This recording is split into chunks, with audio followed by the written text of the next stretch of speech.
Next अपन बात कर रहे हैं कि फिनाइल कीटोनूरिया के बारे में बात कर रहे हैं। फिनाइल कीटो जो यूरिया है वो कोई भी किसी भी तरह के जो बायोकेमिस्ट्री की अगर बात की जाए उसका एक इम्पॉर्टेंट पॉइंट्स है जनरली। और नाम से पता चल रहा है कि फिनाइल कीटोनूरिया की अगर बात की जाए तो हमारे जो यूरिया का जो यूरिया है उस यूरिया के अंदर फिनाइल और कीटोन्स जनरली प्रेजेंट है। करेक्ट। तो नाम से पता चल रहा है कि यूरिया है, यूरिया के अंदर फिनाइल और कीटोन बॉडीज जनरली प्रेजेंट है, तो फिनाइल कीटोनूरिया है। उसके बाद में नेक्स्ट अपन बात करते हैं कि फिनाइल कीटोनूरिया पढ़ने के लिए सबसे पहले अपन को पढ़ना पड़ता है फिनाइल एलेनिन। तो नॉर्मली क्या होता है कि फिनाइल एलेनिन है वो टायरोसिन में कन्वर्ट हो जाता है।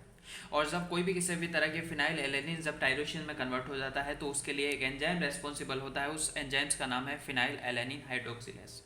मैंने यहाँ पे हाइड्रोक्सिलेज क्यों बोला, उसके पीछे भी कारण। जनरली जो फिनाइल का जो स्ट्रक्चर होता है वो कुछ इस तरह का हो, चाहे बेंजीन रिंग और उसमें कोई भी किसी भी तरह का सब्सटीट्यूट्स जो मैंने रेड कलर से स्ट्रक्चर से शो कर रखा है। और जैसे ये कोई फिनाइल का स्ट्रक्चर है जनरली। करेक्ट। और ये फिनाइल का स्ट्रक्चर है। एलेनिन की अगर जब भी बात की जाए तो एलेनिन का स्ट्रक्चर होता है CH2CH NH2COOH। ये एलेनिन का स्ट्रक्चर है। ग्लाइसिन, एलेनिन और सिरिन की अगर जब भी बात की जाए ये तीनों के तीनों सिंपलेस्ट अमीनो एसिड है। तो नॉर्मली होता क्या है कि फिनाइल एलेनिन से वो टायरोसिन में कन्वर्ट हो जाता है, किसके प्रेजेंस में, फिनाइल एलेनिन हाइड्रोक्सिलेज के प्रेजेंस में। अब यहाँ पे हाइड्रोक्सिलेज बोलने के पीछे कारण ये है कि जो यहाँ पे एलेनिन का जो स्ट्रक्चर था, फिनाइल एलेनिन का ये जो स्ट्रक्चर है, ये वाला पूरा स्ट्रक्चर से फिनाइल एलेनिन का है जो मैंने ऊपर डिस्कस किया है। इसके अंदर हाइड्रोक्सी ग्रुप जोड़ना है, मतलब OH ग्रुप जोड़ना है, तो ये एक इसको बोल दिया एक टायरोसिन मॉलिक्यूल्स। और होता क्या है कि फिनाइल कीटोन जो यूरिया जो पेशेंट होता है उसके अंदर ये जो एंजाइम्स होता है ये नहीं होता जनरली। अगर ये नहीं हो पाता तो जिसकी वजह से फिनाइल एलेनिन से वो टायरोसिन में कन्वर्ट नहीं हो पाता। जब फिनाइल एलेनिन टायरोसिन में कन्वर्ट नहीं हो पाएगा तो ये नॉर्मली पाथवे नहीं होगा, तो फिर उसके लिए एक अल्टरनेट पाथवे होता है जनरली। उसके बाद में नेक्स्ट में बात करता हूँ कि अगर क्वेश्चन आएगा, क्वेश्चन किस तरह से फ्रेम होगा, describe the alternate pathway of phenyl ketonuria का जो पाथवे आएगा तो उसके अंदर अपन को ये चीज़ हेडन करनी है। करेक्ट। और ये वाला पूरा का पूरा पाथवे बनाना है, ये नहीं बनाना है क्योंकि ये तो नॉर्मली होता है जनरली। करेक्ट। तो फिनाइल कीटो यूरिया वाला जो पेशेंट होता है उसके अंदर ये एंजाइम्स नहीं होता, जिसकी वजह से ये पाथवे नहीं हो पाता, टायरोसिन के अंदर नहीं कन्वर्ट नहीं हो पाता, जिसकी वजह से अल्टरनेट पाथवे चलता है। उसके बाद में नेक्स्ट अपन बात करते हैं कि जब फिनाइल एलेनिन है वो फिनाइल पायरुवेट्स में कन्वर्ट हो जाता है। पायरुवेट्स आपने पढ़ा होगा कोई भी किसी भी तरह के ग्लाइकोलाइसिस साइकिल के अंदर। तो यहाँ से जो एक मैंने अभी अभी कहा कि ये एक ट्रांस एमिनेशंस के प्रेजेंस में होता है। ट्रांस का मतलब ही होता है कि अमीनो ग्रुप है, इधर अमीनो ग्रुप है तो वो कीटो में कन्वर्ट होगा, अगर इधर कीटो होता तो वो अमीनो में कन्वर्ट हो जाता। करेक्ट। अब यहाँ पे अमीनो ग्रुप था वो कुछ ही नहीं है, बस यहाँ पे NH2 के group keto group CO group present होएगा, इसलिए इसको फिनाइल पायरुवेट्स बोल दिया। जनरली ग्लाइकोलाइसिस के अंदर अपन पढ़ते भी है कि जो पायरुवेट्स है उसका जो फॉर्मूला होता है CH2COCOH। यहाँ पे मैंने फिनाइल के बारे में बात करता हूँ, यहाँ पे फिनाइल के बारे में बात करूंगा, यहाँ पे भी फिनाइल के बारे में बात करूंगा, यहाँ पे भी फिनाइल के बारे में बात करूंगा। जब भी फिनाइल के बारे में बात करता हूँ सिंपल बात आ जाती है कि एक बेंजीन रिंग और उस पर कोई भी किसी भी तरह का सब्स्टिट्यूएंट जुड़ा होता है जनरली। करेक्ट। उसके बाद में नेक्स्ट मैं बात करता हूँ, तो जब भी कोई भी किसी भी तरह के फिनाइल की बात आ जाती है बेंजीन का स्ट्रक्चर दिमाग में आ जाना चाहिए। यहाँ पे पायरुवेट्स मतलब CO ग्रुप है, यहाँ पे कीटो ग्रुप प्रेजेंट है इसलिए फिनाइल कीटो यूरिया इस कीटोन बॉडीज है। फिनाइल के अंदर फिनाइल और कीटोन बॉडी प्रेजेंट है यूरिया के अंदर, इसलिए नाम है फिनाइल कीटोनूरिया।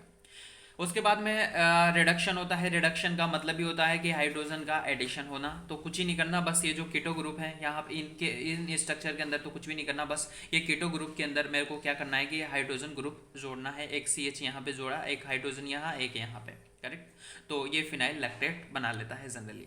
करेक्ट। उसके बाद में फिनाइल पायरुवेट्स है वो एक फिनाइल एसीटेट में कन्वर्ट हो जाता है। तो फिनाइल एसीटेट में जब कन्वर्ट होगा तो जाहिर सी बात है कि यहाँ डिकार्बोक्सिलेशन होता है। डिकार्बोक्सिलेशन का मतलब है कि CO2 मॉलिक्यूल्स है, ये CO2 मॉलिक्यूल्स ये लिबरेट होगा, और जब CO2 लिबरेट्स हो जाता है तो उसके बाद में ये फिनाइल और पायरुवेट्स एसीटेट बना लेता है। जनरली अपन पढ़ते भी है कि जो एसिटिक एसिड का जो फॉर्मूला होता है वो CH3COOH होता है, तो ये CH3COOH है, तो ये तो एसीटेट हो गया, और ये क्या है, फिनाइल का स्ट्रक्चर हो गया।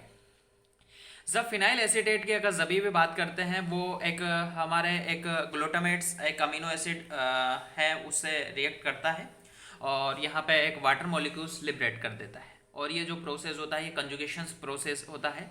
और जनरली जो एक ग्लूटामेट का अगर स्ट्रक्चर की बात की जाए तो इधर भी NH2 है, इधर भी NH2 है, यहाँ CH है, यहाँ पे भी है। बस करना क्या है कि यहाँ COOH लगाना है, यहाँ पे एक और लगाना है, यहाँ कीटो ग्रुप है, यहाँ एसिड ग्रुप है, करेक्ट, CH2 है। तो ये स्ट्रक्चर आपको जनरली याद करने पड़ेंगे। तो अगर जब भी कोई भी किसी भी तरह की केमिस्ट्री पढ़नी पड़ती है तो उसके अंदर अपन को जनरली ये स्ट्रक्चर जनरली दिमाग में होने चाहिए कि कौन सा स्ट्रक्चर है वो अपन को याद करना ही पड़ेगा, करेक्ट। फिनाइल एसीटेट है वो फिनाइल एसीटेट ग्लूटामेट में कन्वर्ट हो जाता है, सेम है। फिनाइल एसीटेट मतलब ये सेम स्ट्रक्चर है, मैंने यहाँ पे बना दिया है। ग्लूटामेट सेम स्ट्रक्चर मैंने यहाँ पे बना दिया है। फिनाइल यहाँ से ब्लैक कलर से स्ट्रक्चर से एक बेंजीन रिंग बना दी है मैंने। एसीटेट मतलब CH3 COOH ग्रुप प्रेजेंट है, एसिटिक एसिड। और ग्लूटामेट की अगर बात की जाए तो ये सेम स्ट्रक्चर है, NH2 CH COOH CH2 CH2 CO NH2। तो ये जो सारी की सारी बात हो जाती है, ये एक alternate pathway of phenyl ketonuria के बारे में बात करते हैं अपन। तो क्वेश्चन इस तरह से आएगा कि describe the alternate pathway of phenyl ketonuria, तो उसके अंदर ये चीज़ हिडन कर देनी है और ये सारा का सारा प्रोसेस बनाना है। अगर अपन को ये सारा याद नहीं आता एग्जाम में, अगर ये चीज़ें भी याद है जो मैंने रेड कलर से शो कर रखी है, ट्रांसअमिनेशंस, रिडक्शंस, डिकार्बोक्सिलेशंस और यहाँ कंजुगेशंस, तो फिर भी अपन पूरा का पूरा स्ट्रक्चर बना सकते हैं। कैसे? जनरली ट्रांस आ गया तो जाहिर सी बात है ये चीज़ अपन को याद है, फिनाइल एलेनिन ट्रांस आ गया मतलब अमीनो ग्रुप है तो कीटो में कन्वर्ट कर देंगे अपन, करेक्ट। तो वो फिनाइल पायरुवेट्स बन जाएगा। यहाँ पे रिडक्शन करना है, रिडक्शन का मतलब हाइड्रोजन ऐड करना है। जब हाइड्रोजन इनके कीटो ग्रुप के अंदर ऐड किया तो जाहिर सी बात है कि फिनाइल लैक्टेट बन जाता है, करेक्ट। यहाँ पे डिकार्बोक्सिलेशंस याद आ जाता है, मतलब CO2 लिबरेट्स हो जाता है। तो यहाँ से जैसे CO2 लिबरेट्स करते हैं एक एसिटिक एसिड का फॉर्मेशन हो जाता है, मतलब फिनाइल एसीटेट का फॉर्मेशन हो जाता है। ये ग्लूटामेट जैसे ही ऐड करते हैं इस स्ट्रक्चर के अंदर तो ये फिनाइल ग्लूटामेट स्ट्रक्चर जनरली बन जाता है। उसके बाद में नेक्स्ट अपन बात करते हैं, अपन ने भी शुरू में कहा था इनिशियली में कि फिनाइल एलेनिन्स नॉर्मली टायरोसिन में कन्वर्ट हो जाता है, बट ये एंजाइम्स नहीं है। यहाँ पे फिनाइल एलेनिन हाइड्रोक्सिलेस नहीं होता फिनाइल कीटोयूरिया के पेशेंट के अंदर। तो उनके अंदर जो फिनाइल एलेनिन्स है वो हमारे टिश्यू, बॉडी के टिश्यू के अंदर इकट्ठा हो जाता है और हमारे ब्लड के अंदर जनरली इकट्ठा हो जाता है, अक्युमुलेट्स हो जाता है। जब अक्युमुलेट्स हो जाता है जिसकी वजह से ये अल्टरनेट पाथवे होता है, करेक्ट। तो ये जो सारा का सारा प्रोसेस है जो मैंने बता दिया है, ये फिनाइल कीटोनूरिया के बारे में बात की है मैंने। और ये एक शॉर्ट नोट्स आता है जनरली इसका बायोकेमिस्ट्री के अंदर, और ये जनरली एक इम्पोर्टेंट SN के अंदर भी आता है। Thank you.